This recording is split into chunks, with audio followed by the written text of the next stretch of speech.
Oi, tudo bem? Aqui hoje Marto, aqui de novo, nessa primeira semana, de agosto, primeira semana também da alunação de Leão, né? Então eu espero que vocês estejam aí fazendo as pazes com a confiança de vocês, com a fé, com com a autoestima, que vocês estejam renovando aí seus votos em relação à autoestima, que vocês estejam se conectando com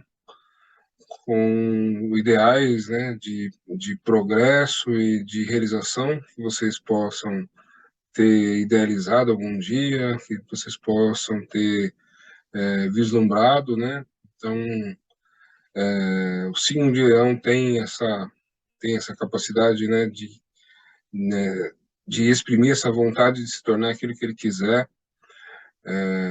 Isso tem a ver um pouco com autenticidade, né? Ou seja, você ser fiel àquilo que fiel à sua essência, né, fiel a exatamente aquilo que você é, né, aí eu entrei semana passada, falei sobre a importância, né, dos valores internos, né, que a gente vai acabar considerando como caráter, né, mostrei algumas histórias para vocês, assim, na cultura pop, né, de mitos ou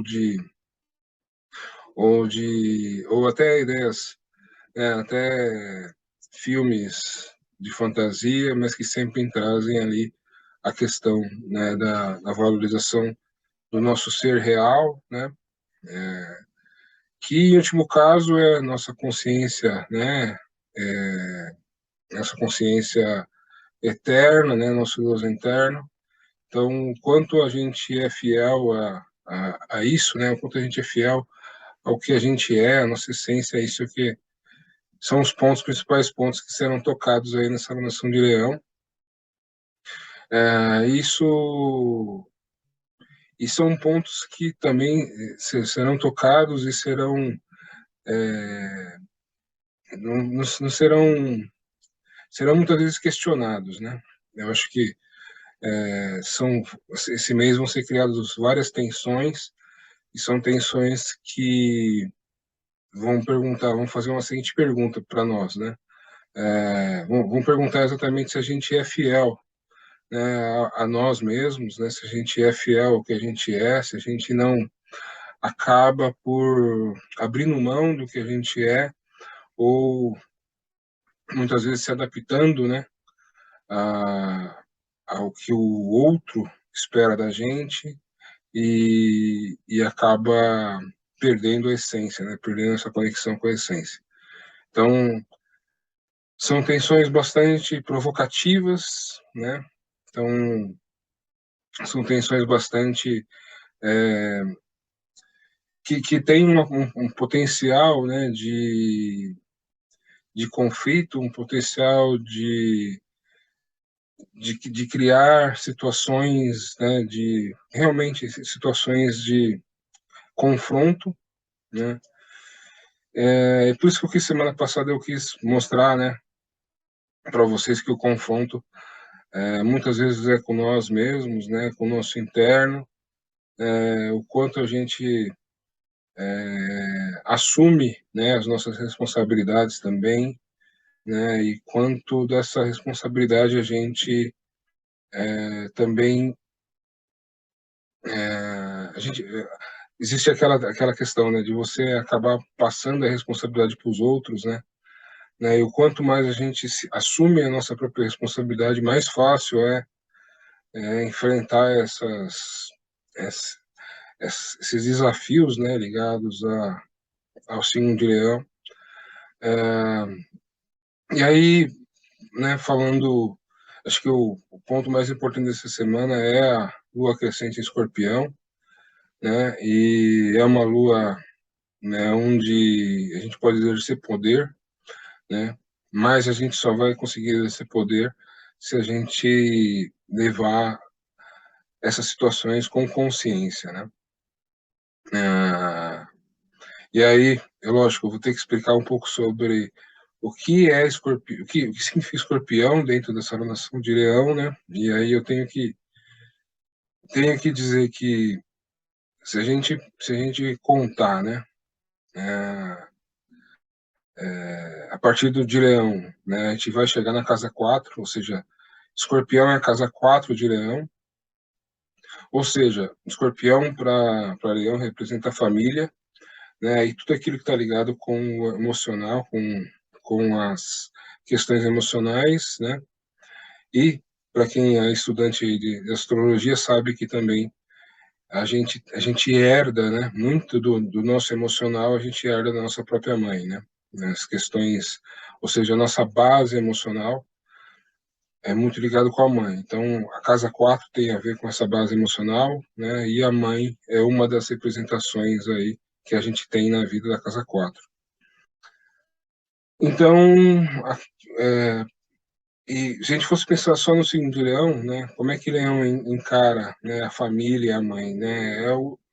Leão é o defensor, né, da família, defensor da mãe, das questões, né, das questões de ancestralidade de Leão. Então, qualquer pessoa aí de ascendente Leão vai sentir uma conexão e uma necessidade de defender essa ancestralidade muito forte, né?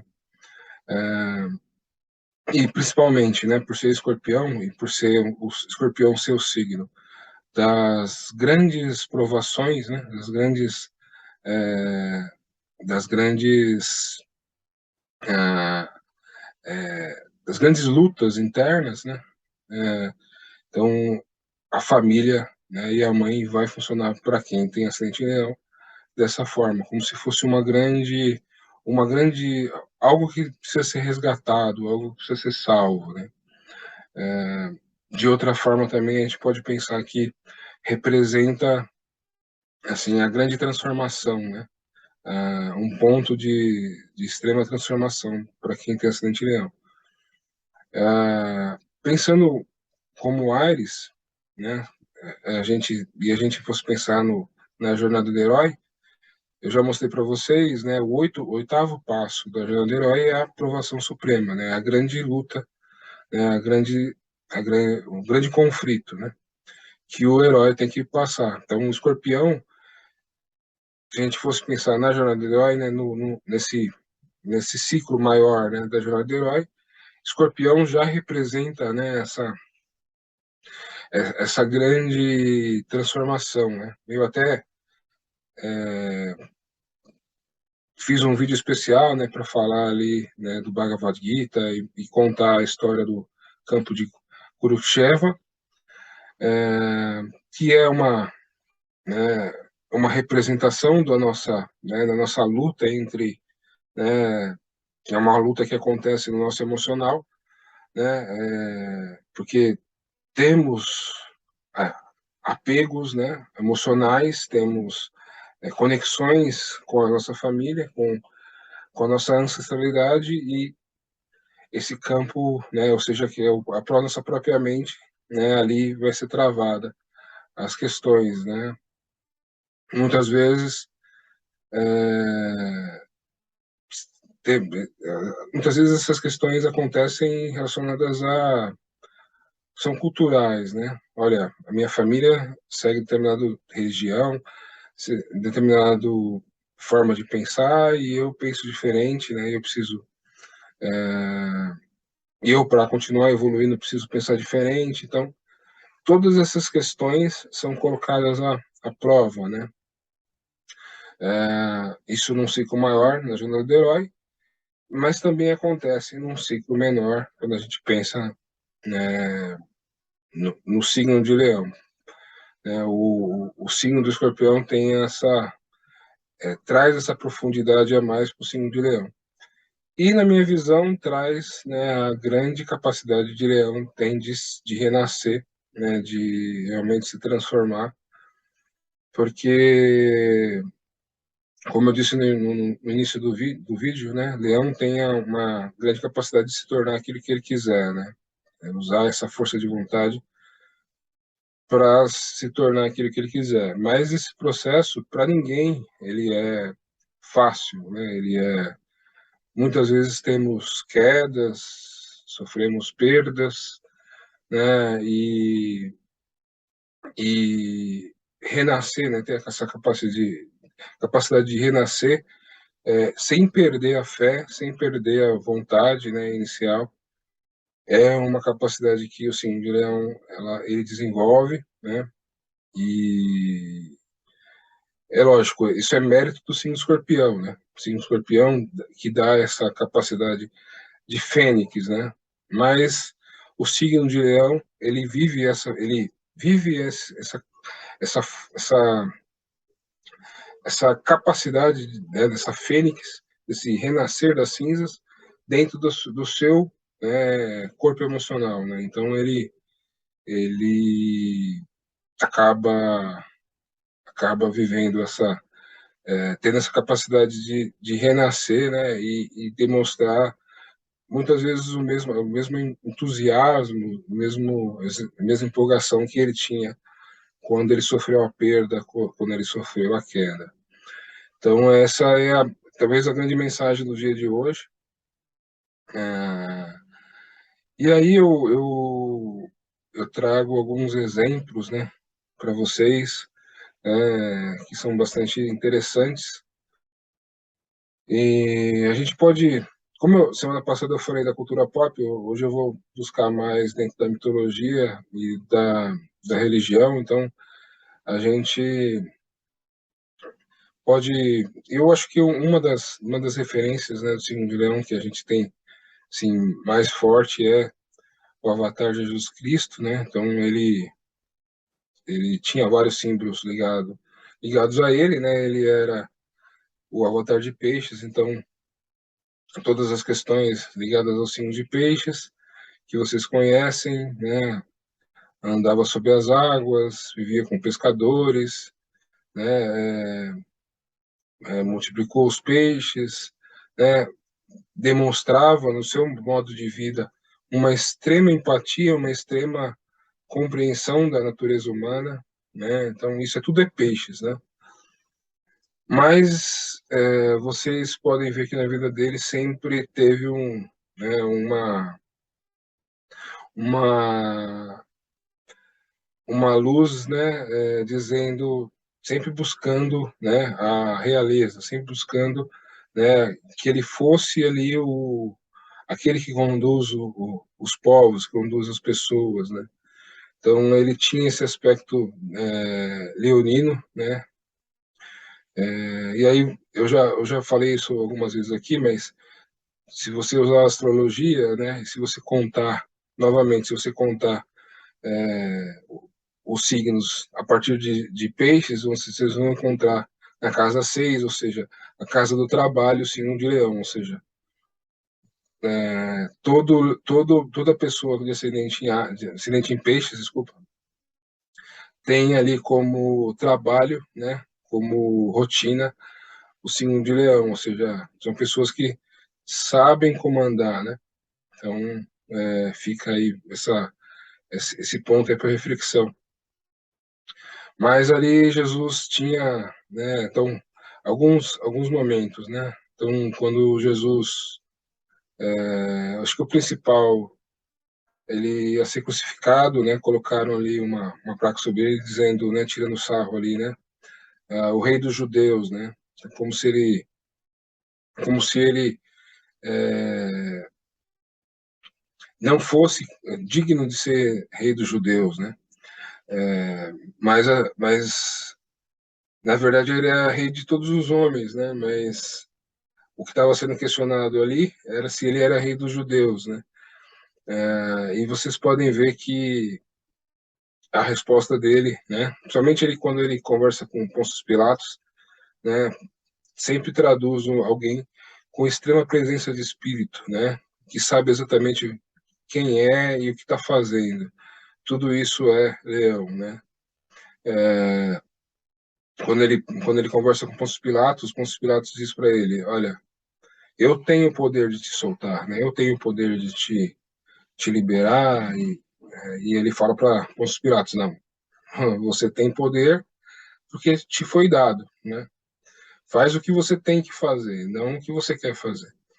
Então, isso também é você se preocupar mais com ser autêntico, né, do que com as suas emoções, né. Um exemplo que eu já dei aqui também, né, no próprio Bhagavad Gita que eu citei, né, os sete irmãos que são expulsos, né, do reino e têm que voltar depois de um tempo, né, para lutar pelo reino que era deles, né. Então, e isso me lembra muito uma ideia que eu venho construindo, né, do rei deposto, né, o rei que perde a coroa, perde todos os símbolos externos de poder, né? Então, o rei que perde a coroa, que perde o cetro, que perde né, muitas vezes a rainha, né? E que tem ali só tem o seu caráter, né? Então, a única coisa que perde os súditos, né? E tem ali só o seu caráter para continuar. Então, é um outro símbolo que eu acho que eu até comecei a escrever um pequeno livro sobre sobre essa ideia, mas aí fizeram Game of Thrones, então minha ideia ficou um pouco obsoleta, mas é, essa ideia do rei deposto, né, é uma ideia que a gente acaba vivendo na vida, né? A gente às vezes perde os símbolos, né? Perde ali as conexões que representam algum tipo de poder, né? E a gente só fica capaz de comandar nós mesmos, né? A gente e é aí que eu acho que é o grande desafio, né? Como a gente comanda né? Como a gente comanda a nós mesmos, né? O que que a gente faz, né? Para não perder, né, a dignidade, para não perder a confiança, para não perder a fé, né? E aí, lembrando da vida de Cristo, né? Quando me lembro da passagem onde ele fica 40 dias no deserto, né? E a igreja coloca como se ele fosse o diabo estivesse tentando ele e tudo mais, né? Para quem para quem é estudante de teosofia sabe que é uma coisa um pouco mais complicada que isso, né? E sabe que na verdade a gente tem que enfrentar um ser, né? Que é a imagem das coisas negativas, né? Que alimentamos, né? A gente até chama esse ser de dragão do umbral, né? Essa é a grande caverna, né? O grande monstro que a gente tem que enfrentar, né? A gente entra na caverna e tem que enfrentar um monstro e é a somatória dos nossos, das nossas omissões, das vezes que deixamos de ser autênticos, né? Com nossa essência, das vezes que deixamos de expressar confiança, né? E acreditamos na derrota. É, esse monstro ele acaba tomando uma forma, né, através das nossas emoções, né, e essas e quanto mais pesadas forem essas emoções, né, e quanto mais arraigadas forem essas emoções, pior será esse monstro, né? Esse monstro, na verdade, eu estou falando um monstro, mas é uma forma figurada, né? É um é um somatório de decisões muitas vezes mal tomadas que guardamos, né, e que muitas vezes escondemos para debaixo do tapete, né? Isso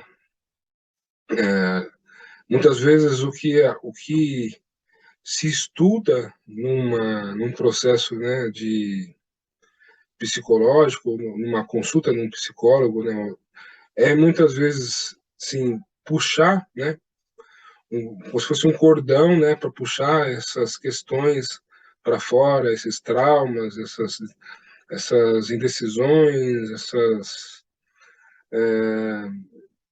muitas vezes, como eu falei, omissões, essas coisas que deixamos, né, ali debaixo do tapete, que quando realmente entramos nessa caverna, né, escura, são essas coisas que vêm para nos assustar, que vêm para nos fazer perder a fé, né? Então, Jesus andando, né, no deserto por 40 dias, ele foi, né, de uma forma muito corajosa enfrentar esse outro Jesus, né, que existia dentro dele, né, que ele precisava realmente vencer. E esse vencer, muitas vezes, não é um vencer no sentido de que toda essa bagagem negativa acabou, não, é que você entendendo que você é o comandante mesmo dessa bagagem negativa dentro de você, que isso te serve como muitas vezes como lições, né? Lições que seriam muito de muito bom grado que a gente não erros que, né, seria muito importante que a gente não cometesse novamente. Então, é parte da gente, né? E a gente precisa compreender essas questões. Então, estou falando do signo de Escorpião, né? Estou falando da Lua crescendo em Escorpião e estou falando como isso se relaciona com o arquétipo de Leão. Então, acho que para todos os signos, né? Para todos os signos, isso funciona dessa forma. É algo que tem que ser compreendido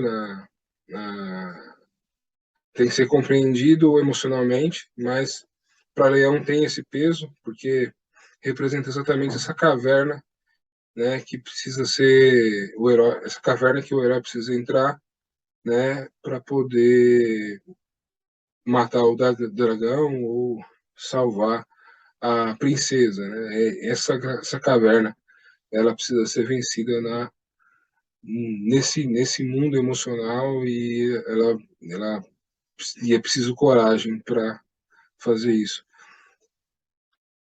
Semana passada eu dei o exemplo ali, né, do Aragorn, né, do filme Senhor dos Anéis, que entra numa caverna. É, essa caverna ela é habitada por um povo, né, que já morreu, então só tem fantasmas lá dentro, né? E o fantasma vira para ele e fala assim: quem é você para vir aqui e tirar a paz, né, do meu povo, né? Que já morreu, que está aqui descansando. Quem é você, né? Então, vamos imaginar que os nossos traumas, os nossos medos, né, fosse cada um daqueles fantasmas, né? E aí você precisa entrar na caverna e falar, olha, eu sou, né, eu sou o rei, né, de mim mesmo e sou o rei de vocês também, sou o rei de cada dúvida, de cada omissão, de cada erro. Eu, né, sou quem comanda essa história toda aqui, entendeu? Então é bastante interessante que vocês vejam isso dessa forma, né? Até para vocês entenderem como funciona o processo. E o que que se ganha, né, entrando nessa caverna, né? Entrando nessa caverna, tendo a coragem de entrar nessa caverna, né, para se ganhar resiliência, né, que é uma das capacidades mais importantes de Escorpião, né? Então, a gente poderia dizer que Leão é resiliente emocionalmente, né? Ele consegue muitas vezes ali renascer das cinzas, né? E renascer para ser otimista novamente, para ser entusiasta novamente, para ter o mesmo entusiasmo de antes, para ter a mesma coragem de antes, para não desistir de forma alguma, para continuar acreditando em si mesmo, para continuar acreditando nas,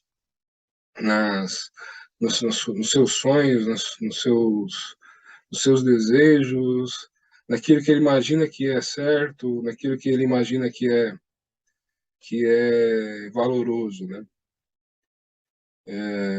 Então, eu acho que eu vejo, vocês podem estar vendo muitos astrólogos falando sobre os perigos dessas tensões, né, que vão acontecer em signos fixos, né? Eu vou mostrar aqui para vocês isso, mas eu estou tentando mostrar nessa alunação aqui de Leão, né, o, o, o quão grandioso, né, é o nosso mundo interno, né, as nossas e como isso é importante para a gente achar o nosso próprio valor, né? O mundo nessa alunação de Leão vai ficar um pouco mais bagunçado do que ele já está. A gente pode ver aí sim, a teimosia, né, dos Estados Unidos de querer visitar Taiwan, mesmo a China dizendo que não e que pode retaliar. A gente vê os países que cuidaram muito, não cuidaram muito bem da sua vida financeira aí, já passando dificuldades, né? Hoje temos aí conflitos lá na Argentina, roubos, né? Quebradeira, roubo, né? Porque economicamente a gente ainda está muito mal, né? Essa semana, inclusive, jogador argentino foi comprado, né? Pelo São Paulo com criptomoeda. Por quê? Porque a criptomoeda, né? É mais seguro do que, embora seja volátil, ainda é mais seguro do que comprar assim, na moeda da Argentina, né? Então, o mundo está bagunçado, as coisas não tão difíceis, não tão fáceis, né? Estão bastante difíceis. Economicamente, temos a promessa da recessão, né? Mas assim, os Estados Unidos está jogando ela um pouco mais para o final do ano, ou o começo do ano que vem.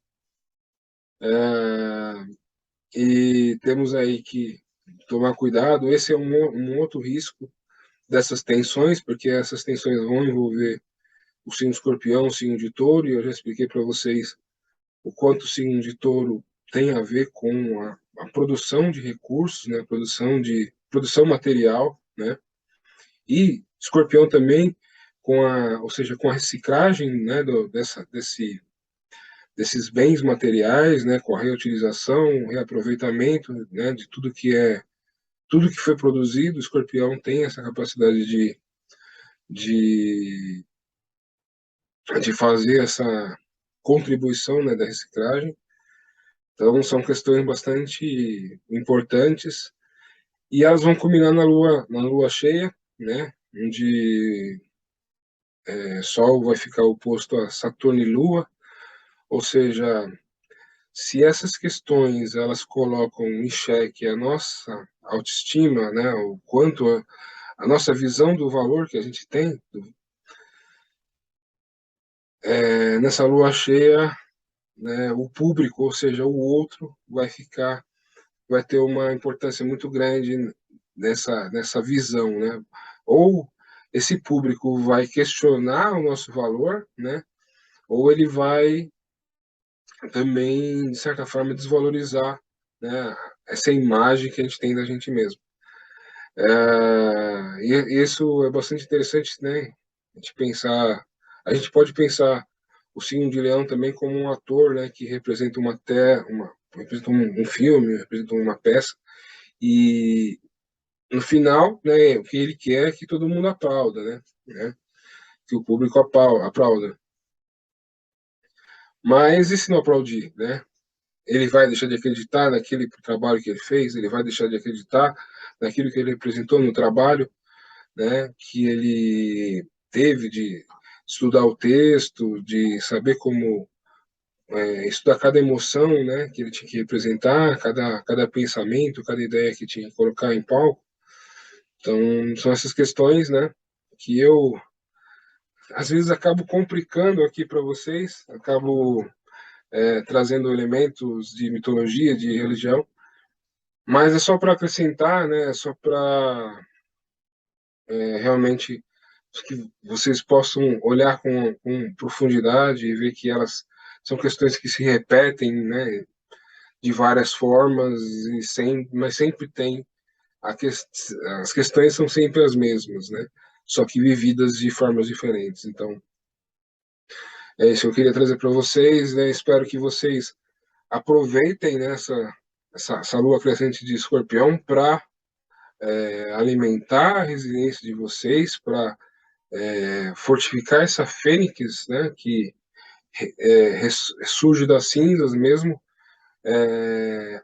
enfrentando, né, os seus problemas emocionais, enfrentando assim os seus traumas e as suas questões muitas vezes que diminuem a sua autoestima, né, que a gente consiga superar essas questões para renascer emocionalmente e continuarmos aí exercendo a autoestima leonina, né, correspondente do ciclo. Então, eu vou mostrar os mapas aqui agora e mostrar para vocês como vai se desenvolver o movimento da Lua. Então, estamos aqui no dia 31, domingo, dia que eu estou gravando esse vídeo, e a gente tem uma baita de uma ajuda aqui, né, com o Sol, trígono com Júpiter em Áries, ou seja, autoestima e coragem não está faltando, temos aí à disposição, temos aí bastante coragem para entrar nessa caverna, né, escorpiana da semana aí, mas isso também deixa o clima um pouco mais,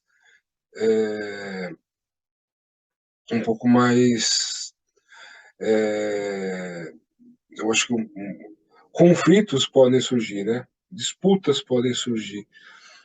Essas disputas elas seriam muito boas se fossem levadas, por exemplo, para o lado do esporte, para o lado das competições esportivas, para o lado de talvez dinâmicas de grupo, né? Principalmente dinâmicas de grupo que falem aí sobre comunicação, trabalho em grupo, né? Mas elas também falam sobre a gente acabar sendo um pouco mais mostrando um pouco mais de agressividade, né? Um pouco mais de competitividade, né? Embora seja demonstre que a gente tem um, um herói, né? A gente possa até acabar tendo atitudes meio heróicas, né?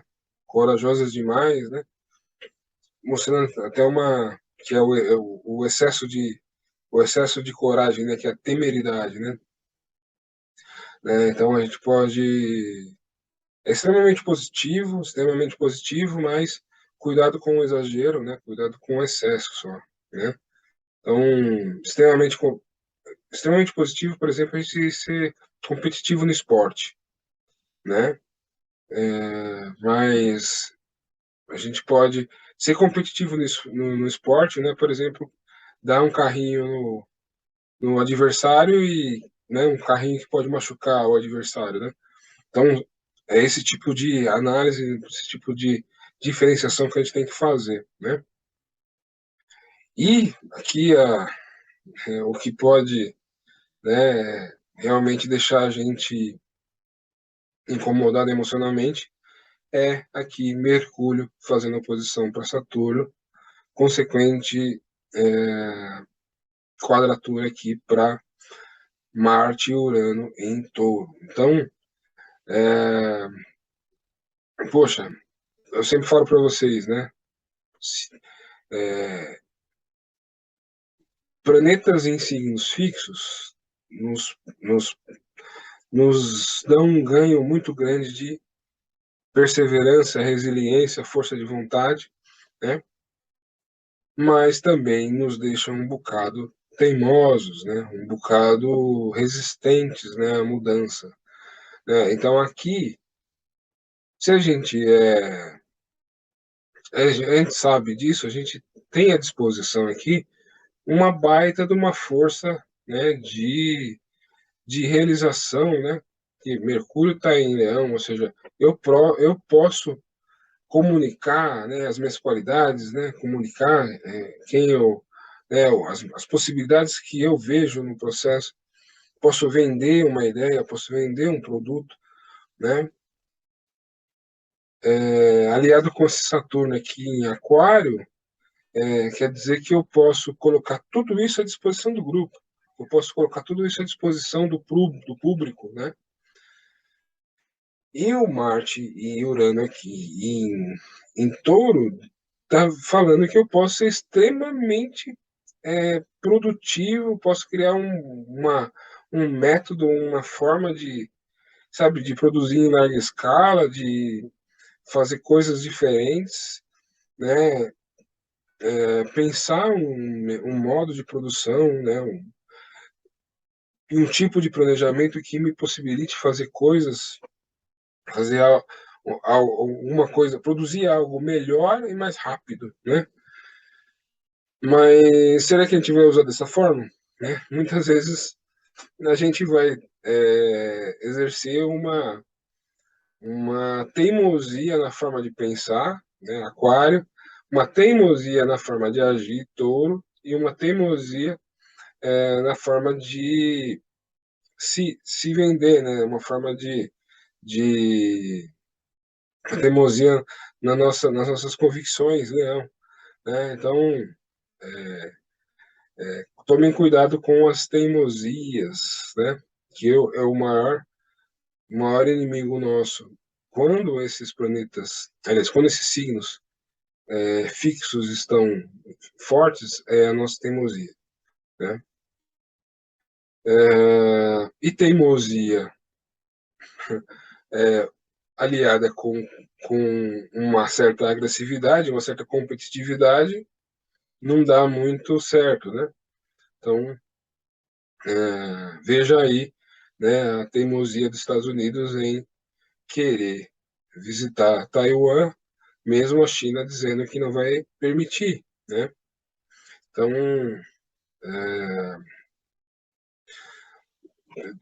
essas dicas que eu dou para vocês é para a vida pessoal, né? Muitas vezes a gente não tem o que fazer, né, em relação aos Estados Unidos, não tem poder nenhum sobre os Estados Unidos para falar, oh, meu amigo, né, para com essa história, né? Mas sobre a nossa vida pessoal a gente tem poder, né? Então a gente tem que controlar aquilo que a gente pode, fazer o que a gente pode, né? E nesse dia aqui a Lua está em Virgem, mas está vazia, né? Tá vendo que ela está um pouco mais, tá cinza ao invés de estar branca, né? Aqui, né? O símbolo da Lua. Isso aqui é porque ela está vazia, ela não está fazendo aspecto com nenhum planeta, né? Ela vai fazer, né? Mais adiante, entre hoje e amanhã, vai fazer aspecto com esse Marte e esse Urano em Touro, né? Reforçando as nossas capacidades de planejamento e execução, né? Então, segunda-feira, dia de trabalho, né? Dia onde a gente precisa, geralmente é um dia um pouco mais difícil, né? Um pouco mais preguiçoso, mas a Lua aqui vai estar nos enchendo aí de Lua em Virgem sempre, né? Traz aquela questão da organização, né? Do planejamento, de ter as coisas bem organizadas, limpas, ajustadas, né? Então é um dia bastante interessante para fazer esses ajustes. Ajustes também na dieta, né? Ou na nosso planejamento de treino, né? Então são dias bastante interessantes sempre que a Lua passa em Virgem, né? Muito a gente pode ganhar relacionado à organização, limpeza, né? E organização, limpeza e tudo que tange a nossa saúde, né?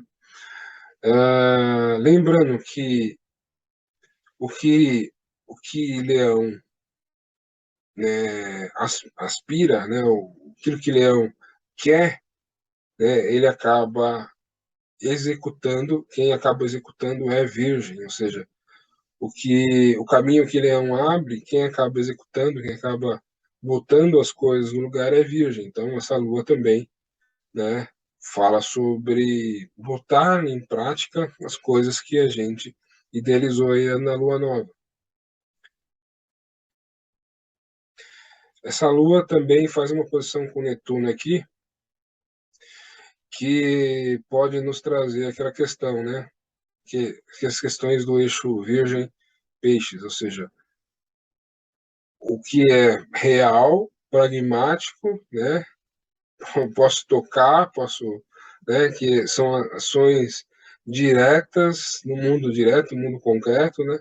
Versus aquilo que é lúdico, né? Aquilo que muitas vezes tá mais no campo da emoção do que no campo da vida real, né? Então aqui é uma questão entre empatia, né, versus praticidade, né? Então, essas questões sempre são levantadas aqui quando a gente fala do eixo Virgem-Peixes. A Vênus também está ajudando aqui, ó. A Vênus que está passando aqui por Câncer também está fazendo um aspecto bastante positivo, né? Lembrando que a Vênus é a regente de Touro, né? Tá passando por Câncer, né? Câncer está fazendo um aspecto bastante positivo aqui para Urano e Marte em Touro, ou seja, é, as lutas, né, em busca de segurança, as lutas taurinas aqui em busca de segurança, elas estão sendo emocionalmente alimentadas também por essa Vênus aqui em Câncer, né?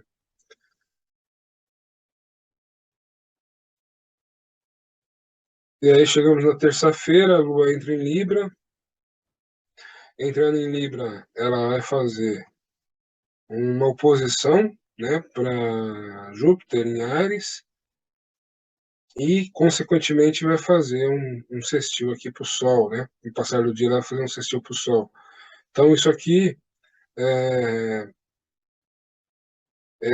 essas questões da competitividade, né? Elas podem ser equilibradas, né? Ou pode-se buscar um equilíbrio, né?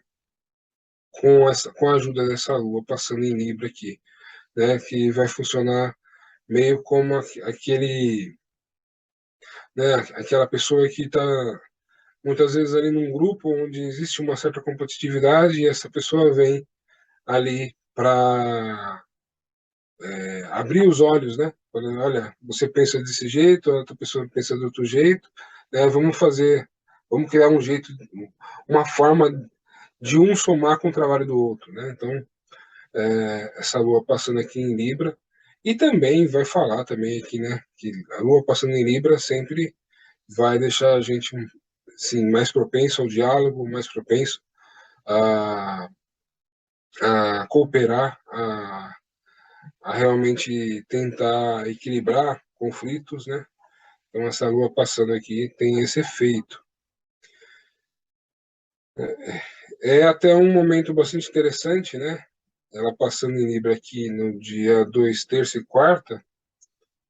E na quarta, ela faz aqui um bom aspecto para Saturno, tá vendo? Que também enfatiza as questões comunicativas, né? E de saber relações públicas, né? Fazer relações públicas, né? Harmonizar conflitos, né?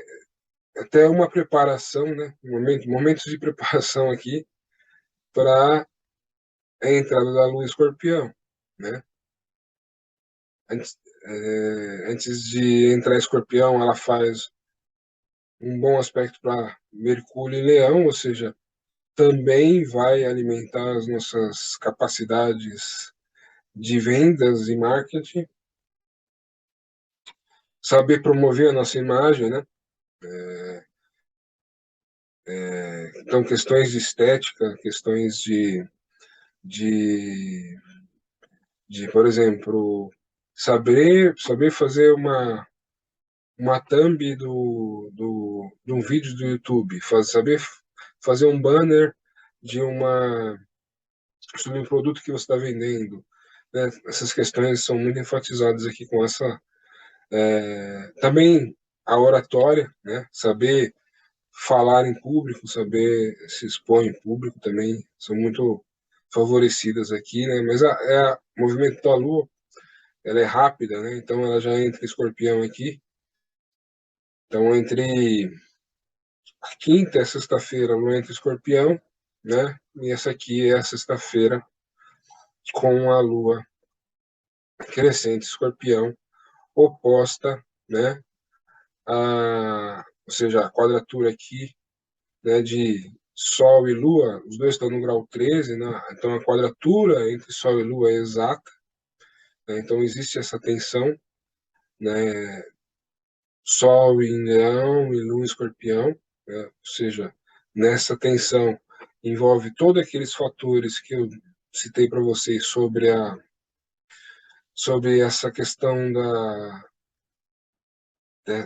dessa coragem para enfrentar essas questões emocionais, né, que são inerentes a todos os seres humanos. Todos nós temos traumas com as nossas quedas, nossas perdas, nossos problemas, né, que são de cunho emocional, né? Então é que essa tensão que Leão aprende o que é resiliência, mas vocês podem ver que ambos, né, tanto o Sol como a Lua fazem aspectos também para Marte e Urano, que estão em Touro, né? Marte está no grau 20 e Urano está no grau 18, né? Então, não é um aspecto exato, né? Mas eles fazem aspecto aqui para Marte. Marte sempre traz uma certa agressividade, né? Uma certa masculinidade para a questão, né? Urano, coisas, né? Aquela intuição que a gente recebe rápido, né? Mas também coisas que acontecem repentinamente, coisas inesperadas, né? Então, realmente, essa tensão pode gerar aí dentro da macroeconomia ou da política, questões que nós já vemos no dia de hoje, né? Esses conflitos, saques, né? Países enfrentando aí questões monetárias, questões realmente difíceis de lidar, que elas não foram geradas agora, né? Eu expliquei para vocês isso durante a alunação de Touro. São questões bastante complicadas e que vão ser tocadas por essa lua crescente, né? E, inclusive, a gente, economicamente, a gente estava aguardando, né, a posição do Fed, né, do Banco Central dos Estados Unidos, sobre os juros. Dentro das informações passadas, eles indicaram, né, que em setembro não vai subir mais tanto juros, e aí já criou-se uma euforia no mercado. Caralho!